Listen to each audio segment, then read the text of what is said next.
This is New England Soccer Weekly with Tom Quinlan, Nick Giuliano, and Mike DeSilva on 790 The Score. And the Colorado Rocky Mountain High. Wow. I've seen it in rain and fire in the sky. Very good. Something. Rocky Mountain High. That was really a bad weekend last weekend. Yeah, it wasn't great. It was better than what the Revs did in Colorado last weekend. Let me tell you, yeah. if you ever see plus 240 on MGM, here's the real reason why. Now, there we go. Never take the Revs at plus 240 ever. I was waiting for this. That's exactly where I thought we were going to go. Game. It was a layup. It was Colorado. That line. Fans are fed up, and you go out there and you foobar it. Yeah, well, here's the thing. That line should have told you all you needed to know about what was going to happen in that game. They were not giving you plus 240 in a game that they think that they could win. But you had Chancalay, you had Veroni, you had Nacho, you had Carlos, you had pretty much a normal back line. Yeah. Earl Edwards Jr. is not 2-1 worse than Colorado. Have they given up? Tom, are they mailing in the season? We're going to get to our friend here, Eric, that's joining us shortly, but to bring back a point from last week. I wish we had the clip. You said last week didn't matter, so why are you so mad? I said the game of No, don't twist the words. I said the storyline is more important than the game. You started the show. You started the second segment. The show said it doesn't matter. You said this game tomorrow doesn't matter. As much as the Bruce situation, because you thought, and I said it on camera, and I'll say it again today. If you're not beating Colorado, you don't belong in the playoffs. And guess what? There is a slight chance, probably impossible, that the Revs don't make the playoffs. But they play Chicago this weekend, who just got beaten around. They haven't won a game since July. So I'm getting texts from people in the building and other studios saying that they can hear you singing. So try to. Yeah. Well, that's what happens when Tom's belting out the top of his lungs. Yes. Revs Chicago tomorrow night from Soldier Field in Chicago, Illinois. The Revs currently sitting in 5th place, and they can jump back to 2nd place with a win tomorrow and maybe some help from the rest of the league. We'll get to all of that right now with Eric Krakeur, who will be on the call tomorrow for the Revs and Chicago on Apple TV. Have you ever had an intro like that, Eric? Is that a first? Nobody's ever serenaded me into a show, so this is great. Well, I was quite expecting you to drop the call after that. Yeah, we were looking up. Blame. We wouldn't have blamed you. Service or some type of Wi-Fi issue after hearing Tom sing. But I appreciate you sticking around with us, Eric. No, that was original, so worth the wait for sure. Worth the wait. You're the thriller. I haven't seen you do too many New England games this year. I don't think. Probably just a handful so far. Less than that. This will be our 3rd New England game. Charlotte versus New England. You did that one. How many yes. have you done since? It was we started with Charlotte, New England, and then we did the Austin game a few weeks ago, which turned out to be a thriller. And now this one, and then I don't know if I'm supposed to divulge this information, but we're doing the New England Charlotte coming up. What is it, next week already? Yeah. So a few games, which is great because, we've enjoyed watching New England all season long. I know that there are a lot of things going on or have recently happened behind closed doors or in the front office. But insofar as the product on the field is concerned, Lloyd and I have enjoyed the soccer that we've seen from the Revs. So looking at it, and you've been around for a long time, you know what this Eastern Conference looks like. It's the fluctuation that we've seen here where the Revs go from 2nd place to 5th place. Orlando, Columbus, Philadelphia, New England, really going to be dogging it out to see who at least gets a home game. Forget about, trying to, get 2nd seeding. I don't think anybody's catching Cincinnati at this point, though. How tough have the Revs made it for themselves to get a good seed at this point after a back-to-back ties between Austin and Minnesota, a devastating loss in Colorado? It's got to be a real big mountain to climb at this point. Well, look, the good news is that their destiny is in their own hands, right? You said it. They get a win in Chicago, which is not unthinkable despite, the woes that they've had on the road this season, which isn't too different from every other team in the Eastern Conference. I mean, if you look at the disparity between home and away records when it comes to these teams in what I think is the hardest conference out of the two, and I think the points tally really underscores that. You'll see that teams have just struggled on the road. So a win in Chicago changes the complexion of the table. They go second, depending on what happens with the other results. So I think that they're fully in control of what they're doing. I certainly do not believe that it's doom and gloom in any way, and it's not like they're going to miss the playoffs. I know you said that there's the potential, and that losing to Colorado suggested that maybe they weren't deserving of being in the playoffs, but it is to be expected for teams, even ones that I believe to be contenders when all is said and done, to have, bumpy trips. Yeah, but I mean, I don't. We've been trying to tell you that for months. This Revs team right now, I don't feel like the rest of the East fears them like they did back in July, back in June. I can agree with that. Yep. Yeah. We're talking That's a about good point. Team that's playing consistently, that has its identity, that has its form. The Revs are unstoppable. They don't have an identity. There hasn't been any consistency, and they are certainly not in form. Look, I think everything you've just said is true, but that could work to New England's advantage, because very often when you have teams who are intimidated by you, they tend to sit back, and carving through a deep block is much tougher than facing a team that's open. So, a guy like Carles Gil, although he can unlock a team that is parking the bus, is more effective, in my opinion, if he's facing a team that's also attacking, right? There's more exploitable space. And the game on Saturday is example, I think, or that is an example of what we're going to see on Saturday, because Chicago, they need to win. In fact, Frank Lopez has told us as much, that this is basically not a win or go home, but it's a must win, because their situation in that bottleneck in the middle of the table puts the onus of responsibility, of attacking responsibility, on the Fire. So I think that the Revs have a real opportunity, identity or not, to exploit the spaces that will be left behind if Chicago is gung-ho in their attacking play. So let's get back to the Revs in a second, but let's continue with Chicago. This is a team that hasn't scored a goal in 4 games since Leagues Cup. They lost their best player, their number 10, to a red card, so he won't be available in Shaqiri. So with all of that you just said about the Fire, how do they bounce back for this game on Saturday? Because the Revs, as Tom just laid out for the last 8 minutes, they have a lot going on, but so do the Fire.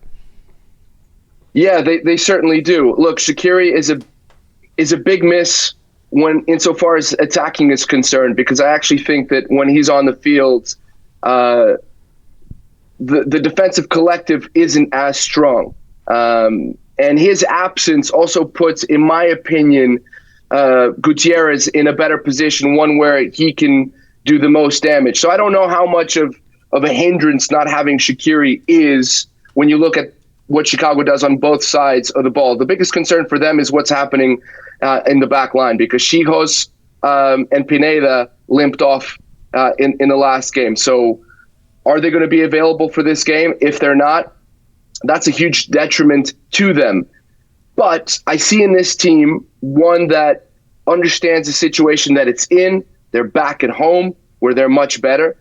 Regardless of the fact that they have one of the worst home records in the East, they've only lost 3 games at home off the top of my head this season. So I don't think this is going to be an easy game in any shape or form. The goal scoring, absolutely an issue.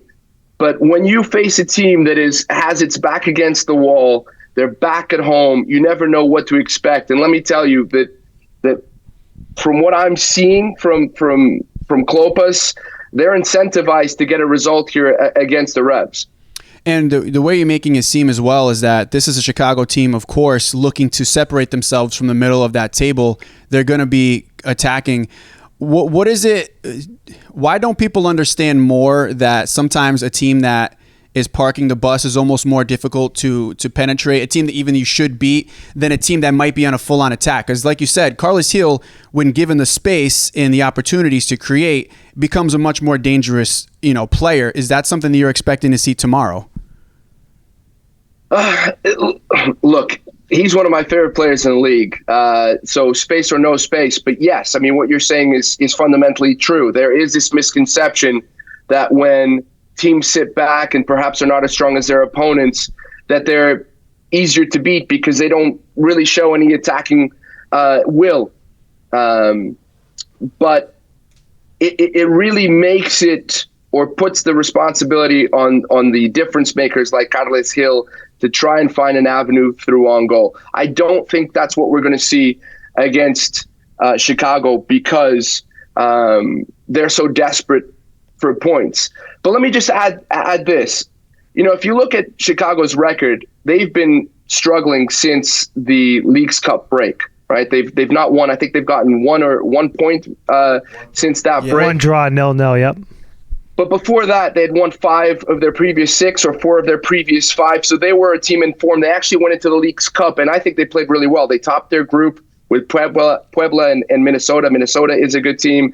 And then they were just edged out by Club America, who lost to Nashville in penalties and were one of the favorite teams to win the competition. The reason I'm bringing that up is because I think that Chicago's form right now can be a little bit deceiving. And if the Revs go into this game thinking that they're just going to, trounce a wounded team, I think that could hurt them. And I don't by any means think that that's what's going to happen. Clint Piet went into that game in Colorado, his first game, understanding that he was going to face one of the 2 worst teams in the league, and yet the result didn't go their way. So I believe that he'll be fully prepared for whatever Chicago throws at them on Saturday. It does kind of fun.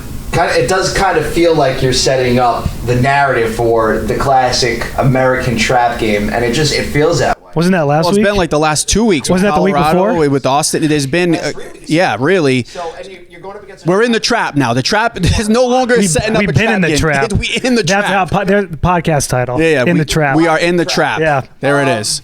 Good call. Thank you. Chicago. Listen. Since August 21st, it's been over a month without a goal for this team now. So you lay all of that out there. Despite the fact that they might be missing Shaqiri, it feels like prime pickings for a team that can beat up on a wounded lion. Well, he just said the opposite though a little bit. Right. Yeah. Well, let me. These games are complicated, and actually, that's one of the things that I think makes Major League Soccer such a great league. It's the parity, and also the fact that we can't really predict. It's the unpredictability of this league. So, who knows? It's not unthinkable to think that Chicago could win 3-0 in this game, and not necessarily because New England is going through a little bit of a rut. It's not that significant. Let's be completely fair. This is a team that for the most part of the season has been very consistent. But just because that is the nature of the league and one of the reasons why I love it so much. Having said that, if I'm closing out a 3-game road stint and I'm looking at the Eastern Conference and I'm trying to figure out which teams I would like to play, if I'm the Revs, I would say Chicago are among them, considering that the form that they're in.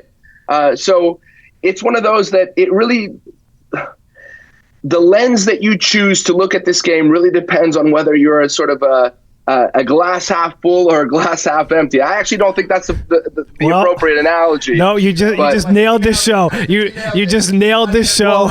Well, Eric, that's another good point too, though. Is here obviously the magnifying glass is all the way zoomed in. We're in New England. We cover this team. We follow the fan base. The building is on fire for a lot of the fan base. What's the take around the rest of the league, especially you guys there at Apple and with the MLS, in regards to the revolution? Is there still hope in regards to the rest of the season, or is everybody else looking at it like, oh, that looks like a mess that we need to capitalize on?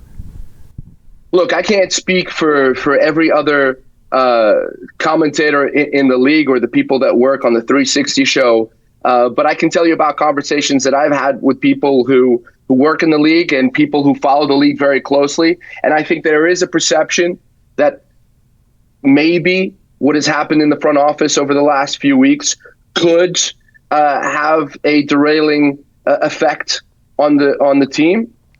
I disagree, though, because when I look at this Revs team, they've got a lot of difference makers. They've got a lot of veterans who have plenty of experience playing in big playoff games. playing in big games internationally as well. Look, I know that Omar Gonzalez has gotten a lot of stick since he's been a Rev, but he's played quite well recently. The game against Austin, I thought he was very good. Yeah, and he brings a lot of reliability with him, a lot of know-how. And then you got young guys who can also jump off the bench and be influential. I mean, Noel Buck for me is one of my favorite players in the league for what he brings, his versatility in midfield, just his whole approach to the game. So despite what happens, despite the coaching carousel, when you look at, especially in 11, and we talked about Carles Gil, this is a team that can do damage to any other team in the league without a doubt. They just have to be on a pretty good day. And I think that for the most part, for the remainder of the season, I think you'll see the Revs clicking on most cylinders and getting the results they need to get home field advantage. Yeah, I just don't love the lineups that they're putting out there. You mentioned, okay, left if you want, but you mentioned Nacho Gil. I mean, you mentioned Noel Buck and Nacho Gil starting last week, and I don't think Nacho's done anything to earn a starting spot. He kind of just came off of the injury report, returned to Foxborough, and look, Nacho Gil's here, so we might as well throw him in there because his brother's. I'm actually going to disagree with you on that one, because I thought he was outstanding against Austin. Outstanding. He's a brave, a shifty player, man. This is a guy, he's got the same sort of dancing hips as his brother, but they dance to a different rhythm. And I love the way that he takes on defenders down the wing. There is a bit of a telepathy between himself and his brother. You saw that at the beginning of the game against Austin, they connected, and Stuver makes a big save to deny Carles. And then the very next game against Minnesota, it was copy and paste, except the ball goes in the back of the net. So I think the expectation with Nacho shouldn't be, look, he's going to be a game changer every game. But it should be, look, this is a guy who's got some tricks. He can pull them out of a hat, and those tricks can have a huge impact on the result of the game. So maybe he's not the resident name that you're looking for to be impactful week in and week out, but I think he's got something to say as we, get into this final sprint and as the Revs prepare to duke it out in the playoffs. I think it just feels like he's better off the bench, in my opinion, just because I'm looking at what Ema's done this year, right? And Ema's just gone into witness protection at this point. Yeah. No idea where that guy. But I think your take might be different about Nacho Gil against Colorado. He had two opportunities, to what Eric said, that didn't go in the back of the net, that did the previous game and the game before. The more that he's playing, the better opportunities and spots that he's getting in. Again, he had two really good scoring opportunities that just didn't go in. So if those do go in, or one of those goes in, your take might not be as strong today. I also think, to agree with Eric too, the efforts there with Nacho Gil too. He gives us 100% every time he's on the field. So to me, that's not a huge issue right now, is Nacho Gil for the Revs. And that's not, let me just jump in, and that's not to suggest that your point about him coming off the bench isn't valuable too, right? But I whether he's starting or whether he's coming off the bench, he's got something to add to this team. And let's not also forget that you look at how well the Revs have done, despite the fact that they've lost some of their best players. I expected Dylan Barrero to have a breakthrough season. He was outstanding. He was the best player against Charlotte. When we called that opener, Kessler scores the winning goal. He's been a solid center back, right? Those guys are missing. So the chopping and changing, the fact that you've had to mitigate absences, I think that only the most cynical of Revs fans, and maybe I'm not making any friends here, would look at this team and what. Yeah, don't worry. I don't have any friends around here either, Eric. They don't like that we speak the truth. Well, I don't think anybody should look at this team and go, man, they just have absolutely no chance. I would not want to be any opponent facing the Revs, especially if they get home field advantage. Well, I don't necessarily think that. I don't think they have any chance. But, I mean, look at the rest of the East, Eric. Atlanta, I think, is getting hot at the right time. They had a bad draw the other night versus D.C. I think that's a game that they got to see out. They should have beaten D.C. It's a team you don't want to play there, though. That's for sure. You don't want to play Atlanta in Atlanta. Philadelphia, Jim Curtin's team's figuring it out. I do not care what happened the other night in Charlotte. Charlotte is one of the most frustrating teams I watch all year. You never can get anything consistent. We'll see him next week. You'll see him next week. Yep. Philadelphia was missing bodies. I don't take much into that game. I think this weekend at home versus LAFC, you'll see a completely different Philadelphia team. Columbus is hitting form. Orlando, I think out of all of those teams I just mentioned, between Atlanta or Columbus, Philadelphia, Orlando might be the fakest of them all, but who knows? And then you have Nashville lurking in the wings too. So it's like, it's not necessarily that the Revs have a bad roster, but the rest of the Eastern Conference is getting hot at the right time. Would you agree? Yeah, yes. Look, everything that you said just highlights a really important point. This Eastern Conference is a meat grinder, and it's awesome. Mm-hmm. Okay, it's awesome to see that sort of competitiveness. There's the issue right there. Right, and I understand. Yeah, and I understand you guys as Revs fans look at that as a worrying factor. I get that 100%, but to me, it really shows how healthy the league is and how more people need to tune in to Major League Soccer. Because I'm sick and tired. Look, I worked at beIN Sports for a number of years as a commentator there, calling La Liga, Liga, South American football as well.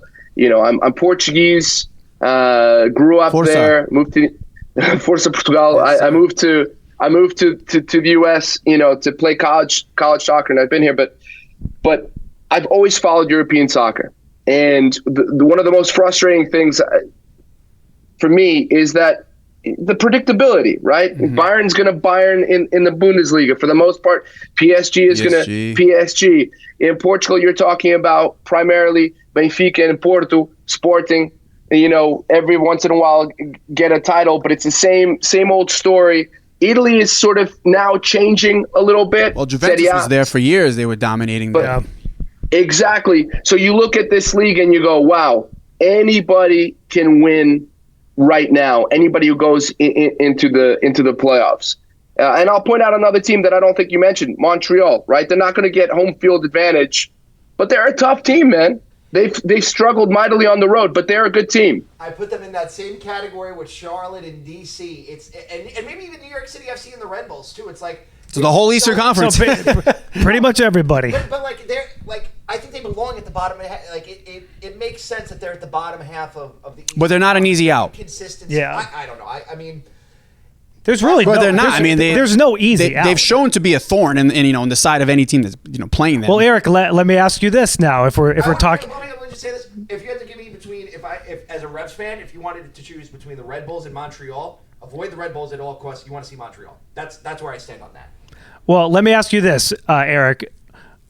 What about Inter Miami? 6 games left. Possible? They need a lot of things to happen, though, don't they? Playing Charlotte. Listen, would you put anything past them right now?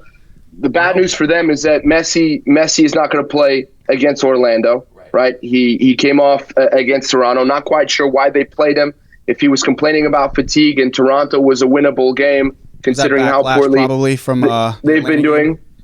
Yeah, maybe. But this is a guy who also missed his game at altitude in Bolivia. After the Charlotte game, which we called against Philadelphia, the overwhelming feeling in Charlotte was, wow, this was the opportunity to capitalize by beating one of the best teams in the league and creating a little bit more of a buffer between themselves and the guys that are nipping at their heels. Because you look behind you, any team in this league that is in that bottleneck trying to fight for 9th and 8th, and Miami is just intimidating, but just over your shoulder. So that was a chance that they wasted. But going back to that game between Charlotte and Philadelphia, do you know what that tells me? Again, and I hate to just harp on this point, but I think it's important to emphasize. Anybody can beat anybody in this league. The parity. Anybody. Charlotte dominated that game from beginning to end. They couldn't close it out. They could have scored a third, even a fourth goal before Philadelphia came back in the game, and then there was a boneheaded penalty that was given away in the dying seconds of that one. So if I'm a Revs fan again, and I'm looking all these potential opponents, I'm not looking at anybody, especially if I have home field advantage, scared. Mm-hmm. It's Cincinnati, we can beat them. Orlando, we can beat them. Philadelphia, we can beat them. And I think that really has to be the attitude going forward into the playoffs when they make it. I think that's player mentality anyway, Eric. I don't really look at it like that too. Think back to when you played, Mike. Like, it doesn't really like. Don't tell people watching that I played. Oh, sorry about that. All right, well, I'll say when I played. Really upset. I'll take it when I played. It's really not the opponent. It's what you're doing mentally on that day with your team. Who's going to be there. The other 11 on the field. That's just who it is that day. You're not angling like, ooh, I want to play this team. You play the schedule and you play who's next. That's it. I think in theory it's best to think that people or all athletes think that way, but there are times where you are caught in the moment. They've had a ton of distractions going on. There's a lot of things, been a lot of injuries that they've had to work through, and obviously the front office stuff. So as much as you want to focus on the opponent that's there in front of you, you are still kind of thinking down. You think? Sometimes, yeah. I think that it's just a natural progression through, life, really, in anything. Sometimes you're overthinking things. So I don't know. It's interesting, but I do know that the Supporter Shield season, they had the home field, and then they were disappointing in that season. So maybe not having the pressure of being the number one team in the league is almost a benefit. Yeah, and I think it also speaks to how a lengthy bye can affect your rhythm, right? You've got a team. We know this from every sport that has playoffs in this country. You can be a team that's middle of the pack. You just managed to reverse into the playoffs, but because you've been playing desperate sports, whatever your sport is, in this case soccer, that you have some rhythm going into the tournament, whereas teams at the top who take a break do not. So I completely agree with you that perhaps being in this position puts the Revs in a better position once it's do or die in the playoffs. We've seen breaks. Last year the World Cup break interrupted European teams, and then this year the Leagues Cup is, you can argue, has interrupted some teams' MLS as well. So it's just an interesting take. I look at it too, like and we went through the schedule on the show last week, Eric. But the Revolution, obviously, we broke down Chicago. The last 4 or 5 opponents that they are going to face are all good teams. But going into a playoff, to me, that's what you. That's almost like the playoffs begin next. That's what you want to see. Like how we're going to compete. We're going to try and beat these teams and then get that form that Eric that you talked about going into the playoffs. It seems like a good scenario to me. Unless those teams are pounding you. Yeah, unless they beat you up. Then it's the opposite. But it is. But then that's the test. It's funny how we've been back and forth, right? And that's what makes it so great. It's not an easy answer. It's not easy to predict what's going to happen, and the mood could shift mightily after Chicago. It could, take a big dive if there's a loss there. But fans could be filled with optimism if there's a big win. If they lose to Chicago this weekend, are you changing your tune on New England? No. Look, it depends on what we see from the performance. Yeah, how bad they look. You got a new coach coming in who, yes, spent a long time with Bruce Arena throughout his career. So you think that there's some influence there, whether it's tactical or in terms of how you deal with players on a daily basis. But I think that PA is going to bring his own ideas too, that he's had a week to implement. So we'll see how those translate onto the field. I think this is going to be a really good game. When this was put on our schedule, this match was put on our schedule. Obviously, Chicago hadn't taken the dip that they've recently taken, but it doesn't change the fact for me that there's just a lot that could happen at Soldier Field, and I'm just happy to be on the call with Lloyd for it. Tell Lloyd we say hello. Yeah, it's our guy. We haven't seen him in a while. We got to have him back. Yeah, we got to have Lloyd back. It's the most fun of anybody they ever Have him back. Yeah. Yeah, we got to have a night out with Lloyd. That would seem like it would be a lot of fun. He's a good guy. I'll tell him you said that. Yeah. Hey, you know what, Eric? Because there's a lot of great Portuguese cuisine in New England, a lot of Portuguese people here in Massachusetts and Rhode Island, so we're going to have to show you guys, some good Portuguese food out here. Hey, listen, when we were there for the Austin game, because I've gotten Lloyd into Portuguese food, we were in Toronto, and I said, listen, I found a Portuguese restaurant near the hotel. We're going to have it. He loves bacalhau brás. Oh, my God. Listen, my mom makes a great bacalhau, so we're going to Silvers. That's it. Let's go. Maybe we'll host dinner at my parents' house, and they'll have, a nice bacalhau. We'll get a calved, some sagres. You go back to Portugal Sounds good. Yes, sir. to Portugal often? Sorry, could you say that again? Do you go back to Portugal often?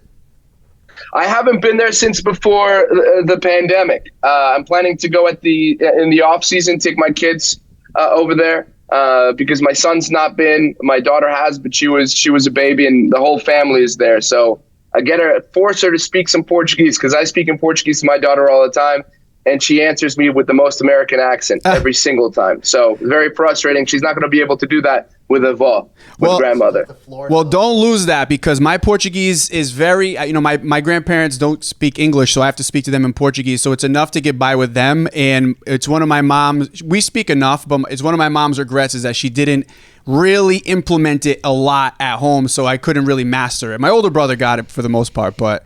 Well, you know what the continental Portuguese say about the Açorianos anyway, right? Well, depends what part of the Açorianos you're from. My dad's from Fayal, my mom's from Madeira, so we know it's a different dialect in San Miguel. San Miguel is a whole different ballgame. It's a significantly different dialect, and we're always like, what are you guys saying? So yeah, the mainland, I think the mainland dialect to me is the most, it's easiest to listen to and to hear, I believe. Yeah. It's the easiest to understand. There's a guy who runs a TV network here, and his family's from the Açores. And his brother came to a Charlotte game, and I wasn't calling the game, and I was talking to him. And after 5 minutes, I said to him, "Hey man, we got to switch to English, because right now, my brain isn't quite processing what you're saying to me." It's just because it's Portuguese doesn't mean it's the same. It's like here in the United States, from the south and into the northeast dialects, some things are translated a little bit differently. Absolutely, and 100%. One last question while I have you. We're talking Portuguese. We don't really want to talk to Portuguese league because, as you said, not much parity there. But as far as the Seleção, how do you feel like Martinez is doing so far with this team? And do you see a future, trophy in that, whether it be the Euro or the World Cup for this squad? I think you have to give him a little bit of time. I'm not surprised that the knives were out for Roberto Martinez until this last game where they won 9-0. Who did they just beat? Against Luxembourg. Yeah, Luxembourg. Where they played really well. I think they have a great opportunity to win the Euro next year. The biggest question is who are going to be the three starting center backs, and what's going to happen with Cristiano Ronaldo. Because the team plays better. I'm not one of those who thinks he should be away from the national team, but it's difficult to put him on the bench, and the team plays better without him. Yeah, it's just he's still such a. That's tough for Mike. Eric, you're not wrong, but that's tough for Mike to hear. Listen, he's from the same town as my mom. My mom grew up in the same town as him, so I feel like there's like a family connection there with me. When there was that rumor about Kansas City, Mike almost left Providence and right there, moved. That was over. Hey, listen, it would have been great to see him in Major League Soccer, especially with Messi over here now. And it's difficult for me to say things about Cristiano Ronaldo, too, because, I'm Sportingista through and through, and he's an academy player. He moved there when he was 11 years old. But the truth is meant to be spoken without insulting these guys. And one of the things that annoys me, and I'm going to move away from the national team because I'm sure that a lot of you, the guys that listen to your show, aren't like, Portugal acolytes. But I'll say this. One of the things that is the most infuriating to me is when I hear guys who've never played professionally say that any player is trash, right? Whether he's on the bench for a team in MLS or whether, he's on the bench for a European team. I don't think most people understand what it takes to become a professional athlete, no matter what the domain is. So when people come out and say, Cristiano Ronaldo is trash now, he has no place in the Portuguese national team, they don't understand what that guy is still able to pull off, and what other guys, no matter where they are in the roster and on an MLS team, are able to do with the ball at their feet. And the presence. I don't know if that was a bit of a. Yeah, I don't know if that was just a weird tangent that I just went on, but I don't think. By the way, just avoid listening to past episodes. I don't think, Eric. I don't think so. And Steve, our producer, can you roll the montage of Tom right now? Yeah, can you do that? Just Tom, of successive, just constantly trashing with many people. Not just Veroni, with many different players all the time. And by the way, odd that is the exact verbiage used on the show. He likes to use the word trash often, but I agree with you 100%. I think Eric's listened before. I think so. Yeah, but well, just to bring this full circle to one of the players that you guys mentioned, Nacho Gil, right? Nacho Gil was playing in the lower Spanish divisions in the Segunda B and the Segunda, and you see when you see him up close, you see just how much ability he has, right? Whether or not one can agree one can agree about his influence on a team, you know that he's a player. He's just a player. He's a quality player, and he wasn't playing in La Liga in the top division in Spain. But like for oh god, it is. He's no. This is a whole nother side tangent. Tom is convinced that he was only signed because he is Carlos Gil's brother, and of course there's an influence there. But I don't think that if he doesn't provide something to the team, it felt like it was always the easy signing. I think it was just a signing that they made. Of course, like you look at anybody. There's players whose children become part of their academies at the club that they play for. Of course, do you want to say that they weren't capable of being there? No, but does their parent playing there have some influence? Of course. So this is some influence that his brother played here. That's why he signed, but I don't think it's the sole reason why they signed him. It's a whole nother tangent, Eric.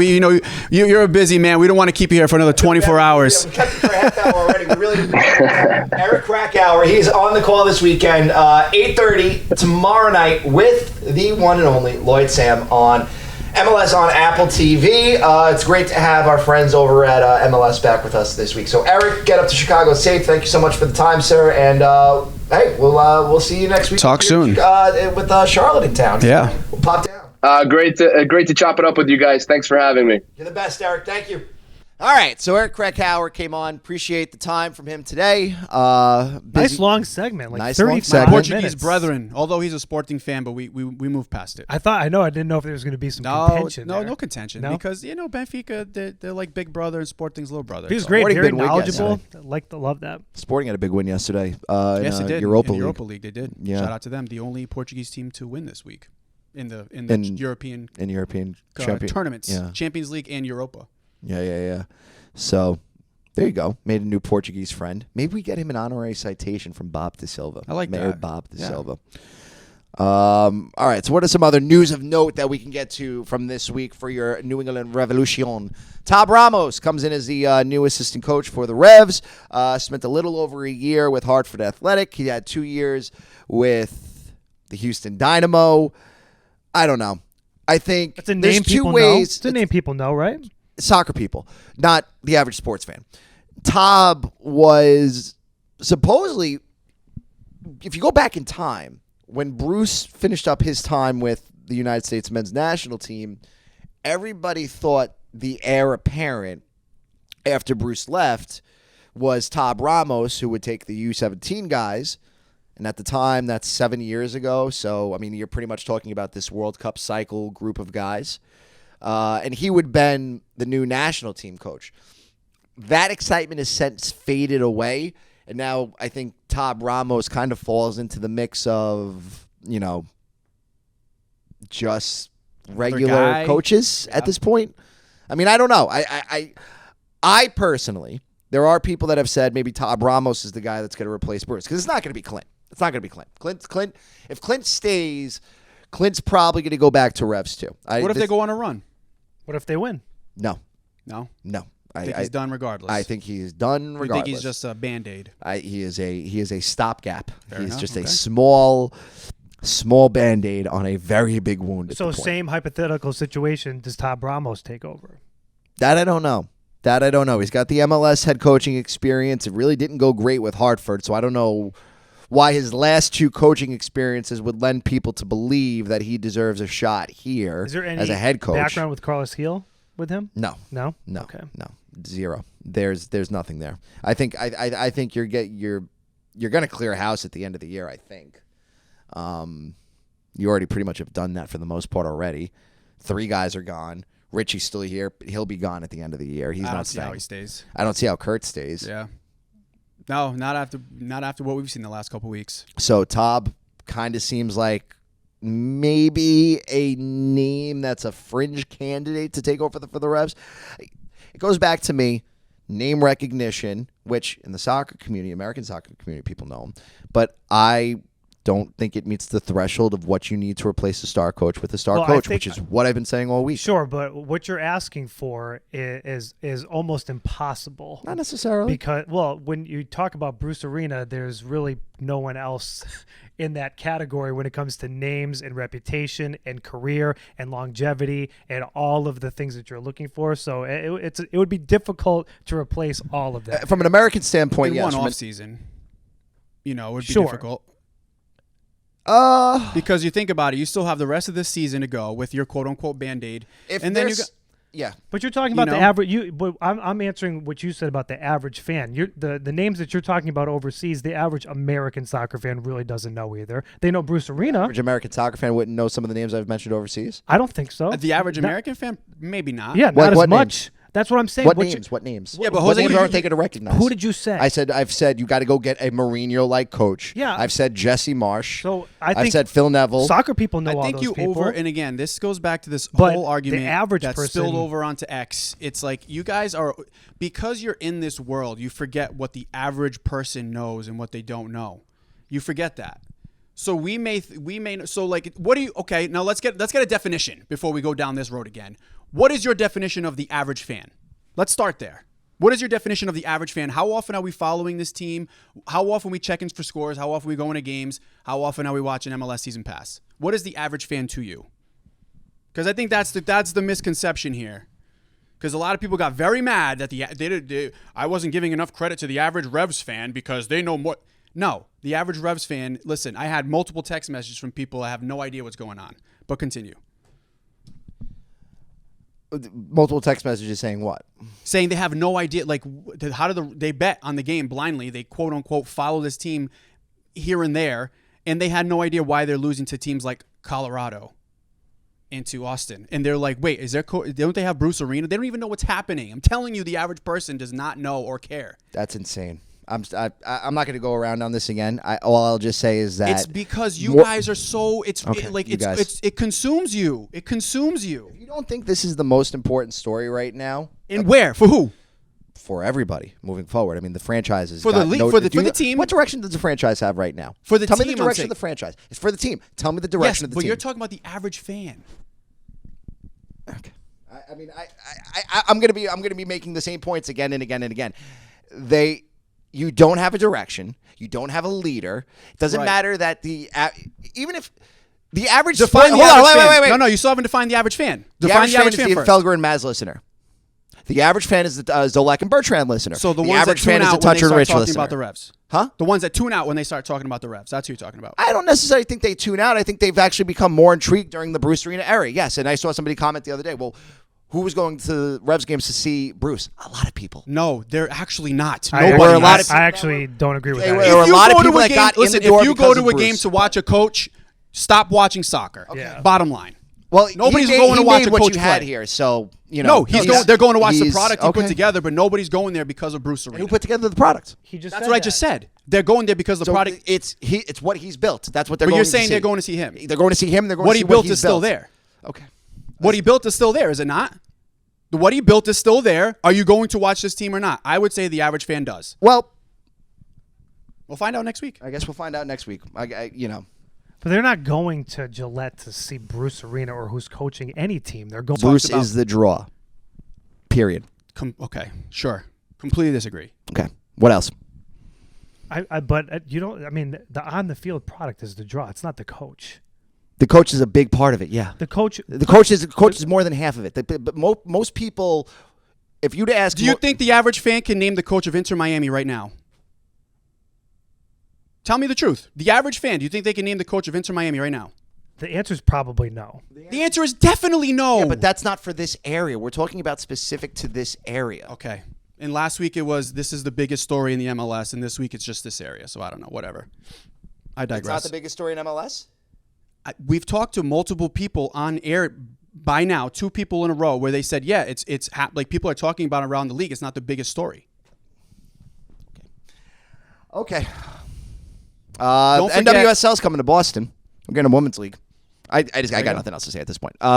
We have a women's league. Because, people don't like to hear the truth.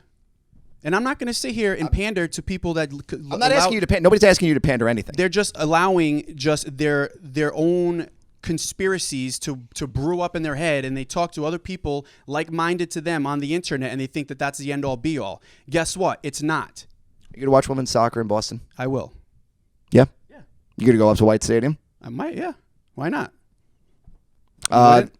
They announced a NWSL team this week, which, by the way, they have the colors of Austin, which I thought was interesting. And those aren't necessarily Boston colors, the green and black.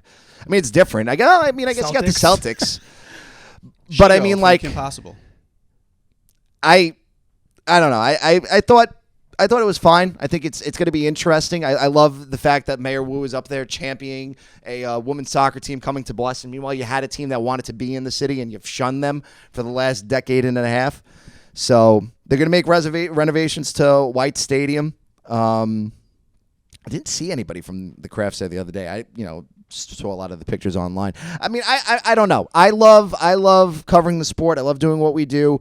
I don't know if women's soccer will be a success here. If you're saying that people are barely caring about the Bruce Arena situation, why would they care about the NWSL? Look at the rest of the NWSL. It's very successful. They're selling out stadiums everywhere. Attendance is... You're not putting them in Gillette Stadium. Okay, I don't know the attendance numbers. What are the attendance numbers? I mean, I don't have them offhand. I'm not an NWSL. Well, we follow our friend Andy Diosa, who always tweets about them, has articles about them. Go look around. Yeah. Go look around. They're selling out games everywhere. I don't know if I would. It depends on which market you're in. So we'll talk about Portland, maybe Los Angeles. They're not playing in Gillette Stadium. That's a plus. Playing in Gillette Stadium. I don't know if the NWSL has been an overwhelming success. I think it's a risk to come into a market like Boston because it has been a failure with the Breakers. So it'll be interesting. Different eyes.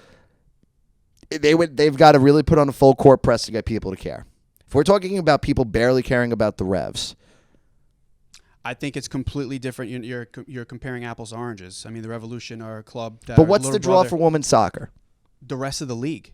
Which is who? The rest of the league is being successful. You have the women's soccer who has had a ton of success in the last 10 years. They've won 2 World Cups. And I think that there's enough people talking about it. There's more people talking about whether it's good or bad about the women's soccer than the Revolution. Like nationally. I don't know. I haven't seen the NWSL make that much traction this year personally, but you might be right. I could be completely wrong on this. I kind of tune it out, not because I hate it. It's just I don't think they do a good job promoting it. I think the NWSL we should knock it before it gets here. It has been here. That's the thing. It's not here. Miserably. It's not here now, and it's coming back. So that's what we're talking about. I think what the NWSL needs to do is hook up with MLS. We've had Lori Lindsay on in the past, and she seems to be kind of happy with the idea that it goes, kind of ho-hum with, we're our own separate entity. I think at some point that does not work financially. And I think I haven't seen, again, you could be completely right about the ratings and attendance. I could be completely off. But I don't. Not the ratings, the attendance. But they tie in hand in hand. Ratings, attendance, people are watching. You're talking about people talking more about NWSL than the Revs. So, I don't see. Well, no, there's a difference to people going to the game than watching the broadcast. So you have two. But what markets are setting the country on fire with NWSL? Well, you're taking it to an extreme again. But why is that an extreme? You're saying it's a success. Where is it a success? Well, you're also saying it's not. Where are your facts? Yeah, you don't see it anywhere. You don't see it making any real impact. Right, but I've seen enough on social media. I can tell you that the markets where it does work, Kansas City and Portland. I didn't say success or it's unsuccessful yet because I haven't seen it here. All I said to you is that the attendance in the other markets has been very good. But what markets? Whomever has an NWSL team right now, whomever has an NWSL team. I'm not going to sit here and pretend I can specify which Me markets. neither. I've seen enough coverage on social media. You can't call it a success. Well, you can't call it not a success. Okay. Well, I mean, that is what are we doing here? You're arguing. They put a TV contract with Lifetime. The ratings did nothing. Okay. I think the NWSL soccer on Lifetime. Part of the problem. Yes, I agree. So what do you expect? I'm telling you what the issue is. Right. So you're fighting an uphill battle here. I don't even know what we're arguing at this point anymore. I don't. Well, you're bringing up something that I don't know. I think it's a risk to come into this market. Yes, with an NWSL team, when you had the Breakers here, which is it's one of the NWSL originals, right? You could have just brought back the Breakers. Instead, you're going to go down a different route. You're going to completely wipe away the identity. You're going to just be your new thing. Okay. Do you think you're going to have the enthusiasm of a very cynical market to show up at White Stadium? It will be interesting. I find it more interesting of all the money that's going to be dumped into White Stadium, but they, never. You're looking at Dorchester being built up for a bunch of apartments. It's maddening and infuriating. That's what pisses me off more, if anything. So how excited the city is to see women's soccer come into Boston, but they did nothing for the Revs. So how much do you really care? It's all just for show. But you put a 10,000 person soccer stadium somewhere. I think you can get, a decent capacity there. You could get a decent. You think crowd. you put 10,000 people in for NWSL? I think you could. right now in Boston? I think you could if you get involved with the youth programs that are here. There's a ton of very successful clubs that are involved with MLS in different, clubs around here. Rhode Island FC is coming. There's going to be a lot of local soccer for them to kind of attach to and get a draw. I think it could work. Okay. I think it's a different time than when the Breakers were here. I think it's completely different. Women's soccer is looked at differently. They've been in the news, good or bad. Like I said, I'm not. Yeah, your point was on the national side, not about the NWSL. Yeah, I'm just saying, they're trying it again for a reason. It's because they're trying to capitalize on what's happening with women's soccer. Which I don't know if it's really having the same effect as men's soccer. I mean, that's just me. That's just the way I look at it. So, and and again, you could be right. They just announced this. We're kind of making a hypothesis about something that I just don't want to knock it before it gets started. Me neither. I wouldn't do that. It's not very encouraging to our female listeners. No, but I think you have to be realistic for what the market dictates, and the market barely dictates a soccer team in this market already. So, hey, maybe they show them how to do it. Maybe, and you know what? And then you just rub it in my face when I'm wrong. Maybe they show them, hey, look, we have a soccer-specific stadium, and we're drawing crowds, and we're successful, and we're putting together a good team, and maybe you should learn how to do that in Foxborough. We'll see. If Gillette Stadium's in Boston, do the Revolution, as currently constructed, get more than 27,000 people a game? That's a great question. Probably because you have public transportation, and it's easier to get into the city. I think so, too. But it's not women's soccer. Still a professional team.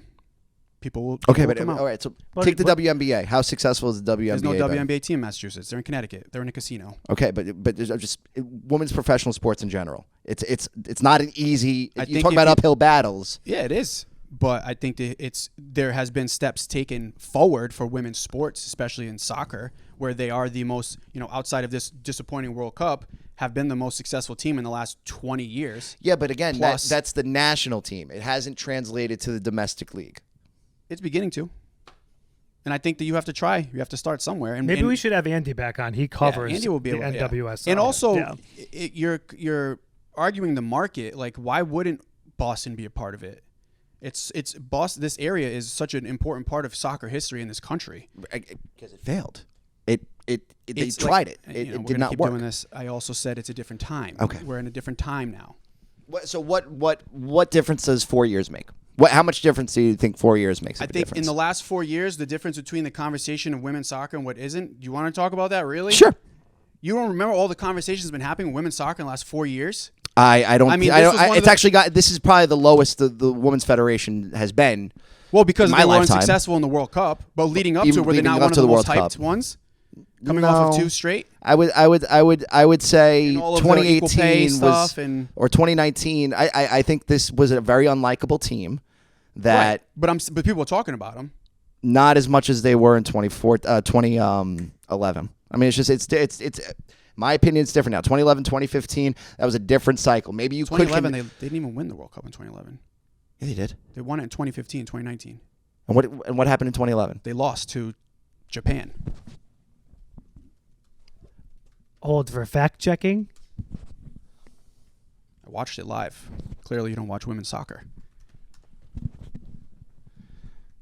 Hold for fact checking. Okay, you're right. Yes. No, I know I'm right. That's why I said. Okay, but still a likable team.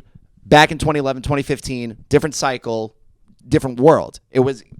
I believe the women's game was on a different trajectory back then. Yeah. This. And then they won 2 World Cups after that. Okay.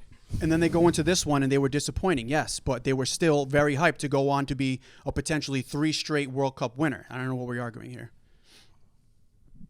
The conversation about women's soccer is much more advanced than it was in 2011, and you're crazy if you think not. All right. Revs in Chicago this weekend, 8:30 from Soldier Field. Appreciate Eric Krakauer coming on this week, and we will see you next week. Peace. Peace and love.